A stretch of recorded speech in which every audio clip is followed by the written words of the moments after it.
दोस्तों नमस्कार। मीन राशि वाले मेरे मित्रों, आप सभी का आज के ज्योतिष के इस बेहद ही खास कार्यक्रम में बहुत बहुत स्वागत है। हृदय से अभिनंदन है। दोस्तों बस एक बार मेरी बात मान लो और इस वीडियो को पूरा देख लो, जिंदगी बदल जाएगी, इस बात की गारंटी देता हूँ। क्योंकि यह वीडियो कोई साधारण वीडियो नहीं है, यह वीडियो ईश्वर का आशीर्वाद है और ज्योतिष शास्त्र का आपके लिए वरदान है। और ऐसा हम क्यों कह रहे हैं? क्योंकि आज के इस वीडियो में जो बातें हम आपको बताने जा रहे हैं वे बातें बहुत ही अद्भुत हैं, आपके जीवन को सुधारने वाली हैं और आप अनजाने में जो गलतियां लगातार करते चले जाते हैं उन गलतियों को सुधारने की ओर एक कदम है। आज के इस वीडियो में हम आपको बताएंगे स्वर विज्ञान के विषय में। यह कोई साधारण बात नहीं है दोस्तों। ज्योतिष शास्त्र के अनुसार हर इंसान के शरीर में वैसे तो कई प्रकार की नाड़ियां होती हैं, लेकिन उसकी जीवनचर्या यानी सुबह से लेकर रात तक का समय और रात में जब वह सोएगा उस समय भी उसके साथ कौन सी घटनाएं घटेंगी, उसे क्या उपलब्धियां हासिल होंगी और उसके रिश्ते नाते और जीवन किस प्रकार उसके साथ चलेगा, इन सब का निर्णय आपके शरीर में बसने वाली दो नाड़ियों के हाथों में सबसे अधिक रहता है। और इन नाड़ियों का नाम है ईड़ा और पिंगला नाड़ी। और इन्हीं ईड़ा और पिंगला नाड़ी को समझने के लिए स्वर विज्ञान का गठन किया गया। तो जिस इंसान को स्वर विज्ञान के बारे में बहुत अच्छी तरह से पता रहता है या थोड़ी बहुत भी जानकारी होती है तो वह अपने जीवन में घटने वाली घटनाओं को नियंत्रित कर सकता है। अपने जीवन में जो भी कुछ वह चाहता है सब कुछ हासिल कर सकता है, यहाँ तक कि ईश्वर की कृपा और आशीर्वाद भी प्राप्त कर सकता है। जी हाँ दोस्तों, इसी के साथ साथ हम आपको बताएंगे दो ऐसी चीजों के बारे में जिन्हें आप यदि घर से बाहर निकलते समय अपनी जेब में रखकर निकलेंगे तो निश्चित तौर पर आपकी जीत होगी। जी हाँ दोस्तों, आप लोग जब घर से बाहर निकलते हैं, काम पर जाते हैं, तो आपके मन में हमेशा यह शंका रहती है कि आज आपका दिन कैसा बीतेगा, आज आपके साथ कहीं कोई अनर्थ न हो जाए, कोई ऐसी घटना न घट जाए जिससे आपका जीवन पूर्ण रूप से तहस नहस या बर्बाद हो जाए, या फिर कम से कम शाम तक आपका मूड खराब ना हो जाए। तो ज्योतिष शास्त्र में इन सब बातों का भी बड़ा खूबसूरत और सुंदर समाधान है। इसके कुछ छोटे छोटे उपाय हैं, कुछ छोटी छोटी बातें हैं जिन्हें आप यदि मानकर घर से बाहर निकलते हैं तो आप देखेंगे कि आपके जीवन में परेशानियां तो आएंगी लेकिन वे बस आपको छू कर चली जाएंगी, आपको बहुत अधिक कष्ट नहीं देगी। दोस्तों यह बात कह देना बिल्कुल सरासर झूठ होगा कि परेशानी आएगी ही नहीं। परेशानियां तो जीवन में आती ही हैं, लेकिन हम अपनी सकारात्मक ऊर्जा और ईश्वर की कृपा और आशीर्वाद से उन परेशानियों को सहने की क्षमता उत्पन्न कर लेते हैं तो वे परेशानियां हमें ज़्यादा कष्ट नहीं देती, या यूँ कहें कि जान भी नहीं पड़ती हैं। जैसे कि आपने अक्सर यह सुना होगा कि घर से यदि किसी कार्य को करने के लिए बाहर निकल रहे हैं तो कुछ मीठा खाकर बाहर निकलिए, यानी कि दही और शक्कर खाकर बाहर निकलिए। जीवन आपका सुंदर रहेगा, आपके जीवन में उपलब्धियां हासिल होती रहेंगी और आपका मन अच्छा रहेगा, आपकी ऊर्जा सकारात्मक बनी रहेगी। यानी इस छोटे से उपाय को करने मात्र से ही कितना सरलता और कितना उत्तम जीवन का व्यवहार बन जाता है। तो इसी प्रकार कुछ और अन्य बातें हैं जिनके बारे में हम आपको बताएंगे, तो वीडियो को पूरा देखना है, ध्यान से देखना है। और आज के वीडियो में चुन चुनकर हम आपके लिए ऐसी खास महत्वपूर्ण जानकारियां लेकर आए हैं जिनको जानने के बाद और इन जानकारियों को अपने जीवन में शामिल करने के बाद निश्चित तौर पर आपका भाग्य बदल जाएगा, आपका जीवन बदल जाएगा, इस बात की हम गारंटी देते हैं। तो चलिए दोस्तों वीडियो की शुरुआत करते हैं, लेकिन इससे पहले आपसे एक निवेदन है कि कमेंट में पूरे भक्ति भाव के साथ जय मां भद्रकाली अवश्य लिखें। माता का सीधा प्रेम और आशीर्वाद आपको प्राप्त होगा। माता आपके ऊपर कृपा सदा बनाए रखेंगे। दोस्तों एक बात तो आप भी मानेंगे कि यह संसार यूं ही नहीं चल रहा। इस संसार को चलने के पीछे कई नियम हैं, कई संस्कार हैं जिन्हें हम विधि का विधान या ईश्वर के बनाए हुए नियम भी कह सकते हैं। तो इसका मतलब यह हुआ कि जिस इंसान को अपना जीवन सरल बनाना है, उपलब्धियों से भरपूर बनाना है, सुंदर बनाना है, तो सबसे पहले उस इंसान को विधि का विधान या ईश्वर के बनाए हुए नियमों को जानना बहुत आवश्यक है। दोस्तों यह तो बात संसार को चलाने वाले नियमों की हो गई। नियम तो सड़क पर चलने के भी होते हैं। अगर आप नियम तोड़कर सड़क पर चलेंगे तो आपके जीवन में दुख और कष्ट के सिवाय कुछ भी नहीं होगा, क्योंकि हादसे और दुर्घटनाएं आपके जीवन को नर्क बना देंगी। तो इसी प्रकार जीवन को जीने के भी कुछ नियम होते हैं, कुछ विधान होते हैं, उन्हें जानना आपके लिए बहुत आवश्यक है। तो इन्हीं नियमों की श्रृंखला में सबसे पहला और सबसे महत्वपूर्ण नियम जो आपके लिए है, हमारे लिए है, इस संसार के हर एक जीव जंतु के लिए है, वह नियम यह है कि ईश्वर में गहरी आस्था और विश्वास। जी हाँ दोस्तों, कभी भी ईश्वर से अपनी आस्था कम मत होने देना।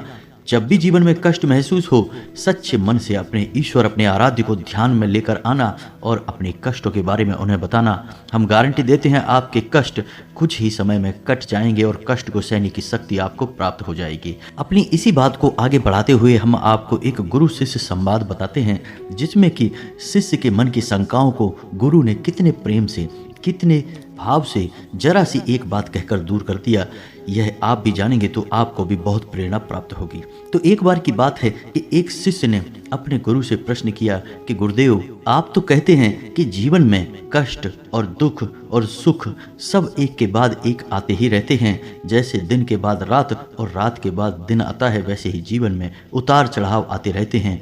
आज सुख है तो कल दुख होगा, आज अमीरी है तो कल गरीबी होगी। और जीवन का यह नियम स्वयं ईश्वर के द्वारा बनाया गया है, यानी विधि का विधान है।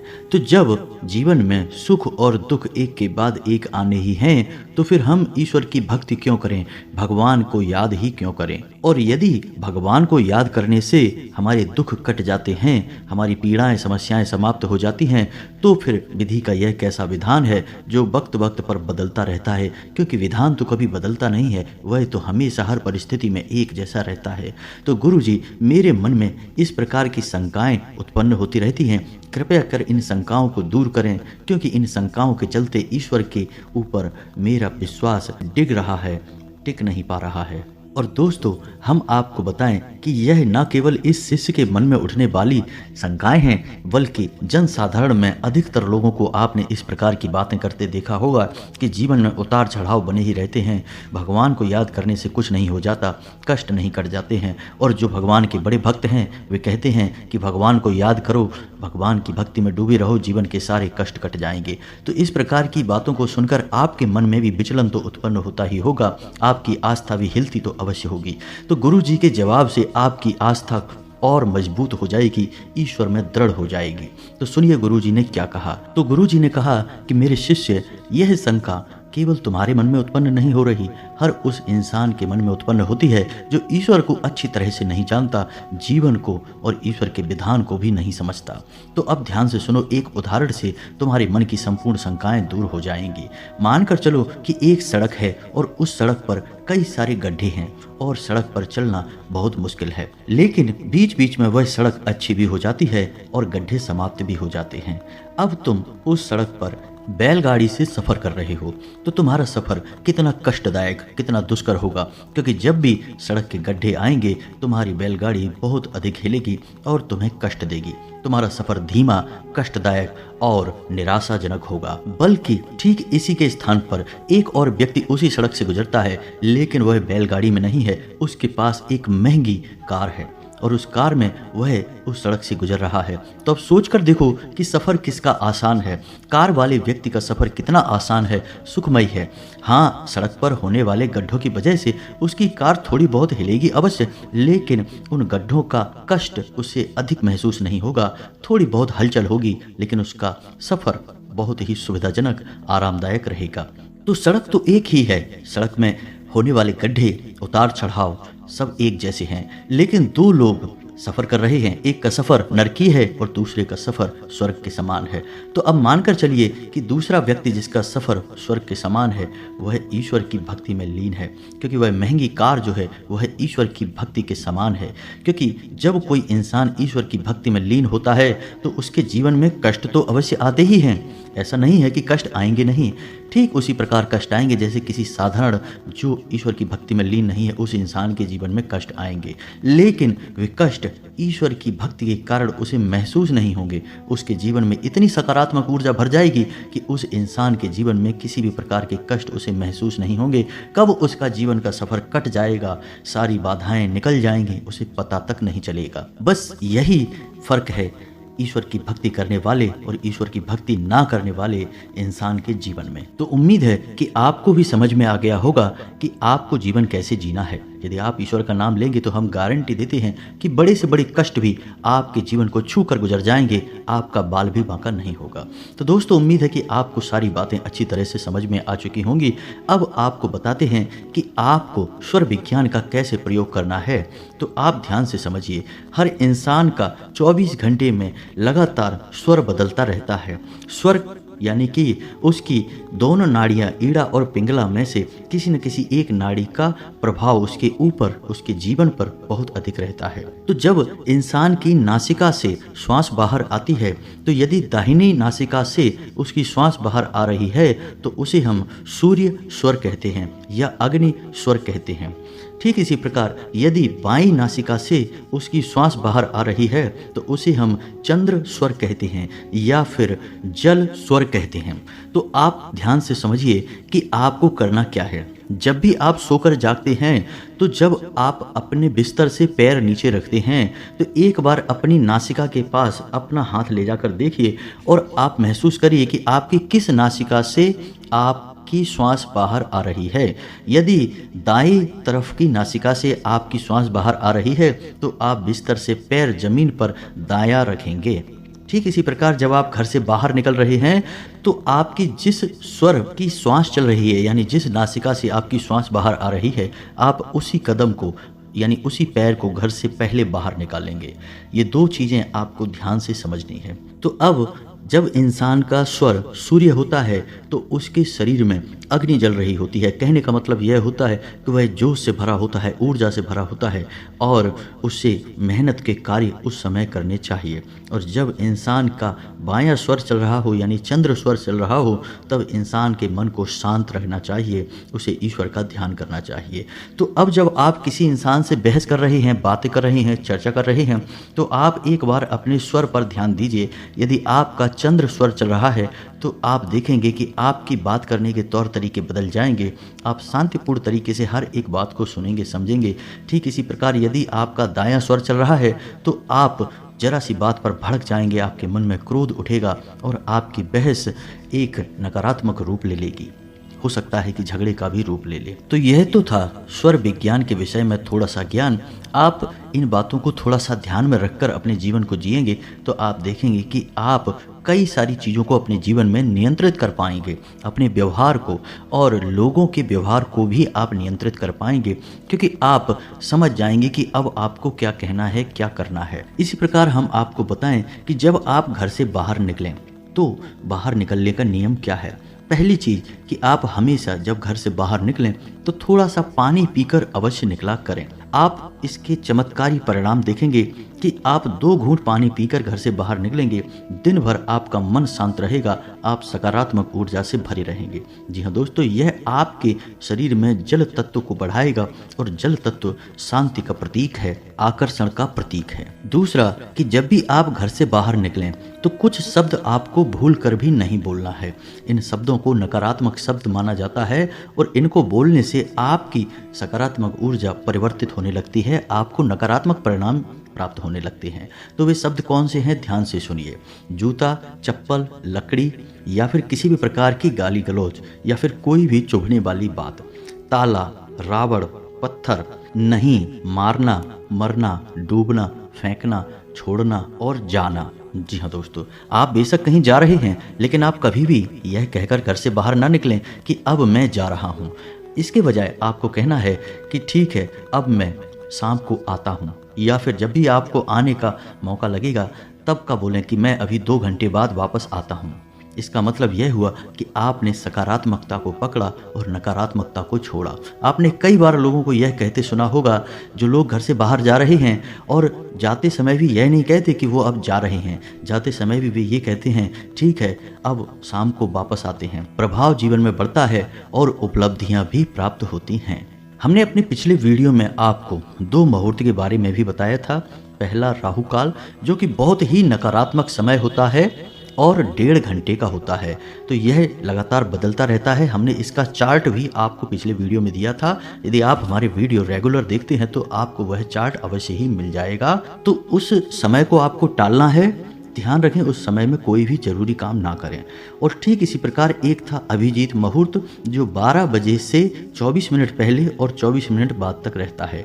अभिजीत मुहूर्त में ही आप कोई भी महत्वपूर्ण कार्य करें। इन मुहूर्तों को आपको विशेष ध्यान देना है दोस्तों। अगला कि जब भी आप घर से बाहर निकलें तो आप हनुमान जी के भाई गतिमान का मन में स्मरण करके बाहर निकलें। गतिमान आपके हर एक मन के भाव को शुद्ध करेंगे, आपके घर से बाहर निकलने के मकसद को हल करेंगे और आपको चमत्कारी परिणाम प्राप्त कराएंगे। जी हाँ दोस्तों, तो आप एक बार मन में गतिमान बोलते हुए घर से बाहर निकलें और आप देखेंगे कि आपका जीवन कैसे बदलता है। इसी प्रकार दोस्तों, जब आप घर से बाहर निकलें तो अपनी जेब में एक लौंग का जोड़ा रखकर अवश्य निकला करें। आप हर समय जब भी बाहर निकलें लौंग का जोड़ा निश्चित तौर पर अपनी जेब में रखकर निकलें। और जब आप वापस अपने घर में प्रवेश करें तो लौंग के उस जोड़े को पीठ के पीछे, यानी कि पीछे मुड़कर नहीं देखना है, पीठ के पीछे फेंक दें और सीधे घर में प्रवेश कर जाएं। यह बहुत ही शक्तिशाली उपाय है दोस्तों, आप इसको करके देखिए।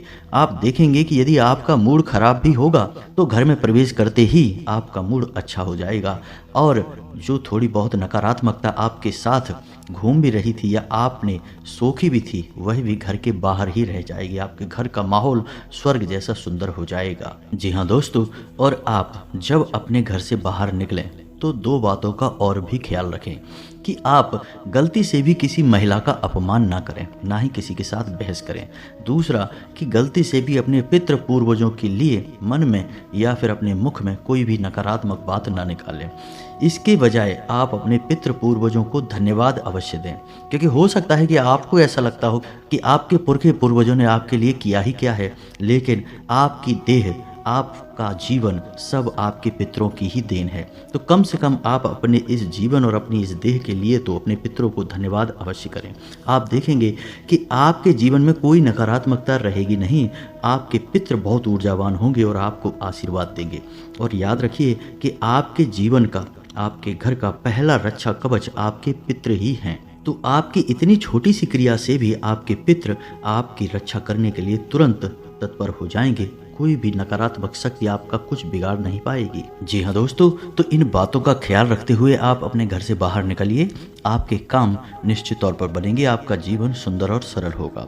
अब इसी के साथ साथ आपको बताते हैं कि यदि आपको ऐसा लगता है कि आपके जीवन में घोर नकारात्मकता बस गई है, आपका हर एक प्रयास निरर्थक हो जाता है, आपकी अच्छी बातों के भी बुरे परिणाम प्राप्त होते हैं, जैसे किसी ने आपको नज़र लगा दी हो या फिर आपके ऊपर कोई तांत्रिक क्रिया या काला जादू कर दिया हो, तो इसके लिए, इस समस्या के निवारण के लिए आपको हम एक बहुत ही बड़ी शक्ति से परिचय कराने जा रहे हैं। आप इस शक्ति का लाभ ले सकते हैं, साथ ही साथ आप इस शक्ति का एक ताबीज स्वयं ही भरकर अपने लिए तैयार कर सकते हैं। इसके लिए आपको किसी पुजारी, पंडित या तांत्रिक की आवश्यकता नहीं है, आप स्वयं ही इसके लिए अपना उपचार कर सकते हैं और इस ताबीज को आप हमेशा अपने शरीर से लगा कर रखेंगे और आप देखेंगे कि आपकी घोर नकारात्मकता भी आपका कुछ बिगाड़ नहीं पाएगी और आपका जीवन निश्चित तौर पर बदल जाएगा। तो दोस्तों ध्यान से सुनिए, आपको करना क्या है। इस मंत्र का जो हम आपको बताने जा रहे हैं, इसे नवाड़ मंत्र कहा जाता है और इस मंत्र में 9 देवियों की संपूर्ण शक्ति समाहित होती है। वैसे यह मंत्र माँ दुर्गा को समर्पित है, लेकिन माँ दुर्गा के अंदर संपूर्ण देवियों की शक्तियाँ समाहित हैं। तो इस मंत्र के हर एक अक्षर में हर एक देवी का स्मरण किया जाता है। तो यह मंत्र आप यहीं से समझ चुके होंगे कि कितना शक्तिशाली है। तो मंत्र को हम आपके लिए बोलने जा रहे हैं, आप इस मंत्र को ध्यान से सुने और यह मंत्र आपके मोबाइल की स्क्रीन पर भी दिखाई देगा, तो आप इसे नोट भी कर सकते हैं। तो मंत्र कुछ इस प्रकार है, ओम ऐं ह्लीं क्लीं चामुंडाय विच्चे। जी हाँ दोस्तों, मंत्र बहुत साधारण है, आराम से याद हो जाएगा। आप इस मंत्र को दोबारा फिर से सुने, ओम ऐं ह्लीं क्लीं चामुंडाय विच्चे। जी हाँ दोस्तों, तो इस मंत्र को आपको 108 जाप करना है, यानी एक माला जाप करना है। तो आप किसी भी शुक्रवार के दिन से पूरे विधि विधान के साथ इस मंत्र का जाप शुरू कर सकते हैं। पूरे 9 दिनों तक आपका यह जाप चलेगा। जाप करते समय आपको एक ताबीज अपनी पूजा घर में रखना है, माँ दुर्गा की फोटो के पास रखना है। साथ ही साथ आपको कागज पर इस मंत्र को 9 बार लिखना है। छोटे से कागज़ पर छोटे छोटे अक्षरों में आपको 9 बार इस मंत्र को लिखना है और इस कागज़ को भी आपको माँ दुर्गा की फोटो के नीचे रखना है। 9 दिनों तक लगातार आपको एक माला जाप करना है और जब 10वें दिन आप इस मंत्र का दशांश हवन करने के बाद आप देखेंगे कि यह मंत्र जागृत हो चुका है। और जब यह मंत्र जागृत हो जाएगा तो आपको उसी ताबीज में जो आपने माँ दुर्गा की फोटो के पास रख रखा था, उसी ताबीज में उस कागज को छोटा सा रोल बनाकर उसके अंदर भर देना है और उस ताबीज को पूरे भक्ति भाव के साथ अपने दाहिने अंग पर बांध लेना है। अपनी भुजा पर बांध सकते हैं, भुजा पर ही बांधे या अपने गले में भी पहन सकते हैं। आपके शरीर से यह ताबीज लगा रहना चाहिए, चिपका रहना चाहिए। आप देखेंगे कि घोर से घोर नकारात्मकता भी धीरे धीरे कटने लगेगी और आपका जीवन जहां नर्क बना हुआ था वहां आपके जीवन में संपूर्ण सकारात्मक बदलाव शुरू हो जाएंगे। दूसरे ही दिन से आप इसका प्रभाव महसूस करेंगे। यदि आपको इस मंत्र के बारे में और विशेष जानकारी चाहिए, गहराई से इस विधान को समझना है कि कैसे ताबीज़ भरनी है और कैसे पूरा पूजा पाठ का क्रम चलता है, तो आप हमें कमेंट करें, हम आपको इसके बारे में विस्तार से एक वीडियो बनाकर दे देंगे। फिर आप स्वयं ही अपनी ऊपर होने वाली नकारात्मक क्रियाओं से छुटकारा प्राप्त कर सकते हैं, स्वयं ही अपने जीवन में बड़े बदलाव ला सकते हैं। आपको किसी की आवश्यकता नहीं है। तो उम्मीद है कि वीडियो में बताई गई बातें आपको समझ में आई होंगी, अच्छी लगी होंगी। आप इन्हें अपने जीवन में आजमाएंगे और आपका जीवन बदलेगा। इसी आशा के साथ, इसी उम्मीद के साथ आज की इस वीडियो को विराम देते हैं। कमेंट में पूरे भक्ति भाव के साथ जय माँ भद्रकाली अवश्य लिखें। माता आपके ऊपर कृपा बनाए रखेंगी। मिलते हैं अगले ज्ञानवर्धक वीडियो में, तब तक के लिए धन्यवाद। जय माता की।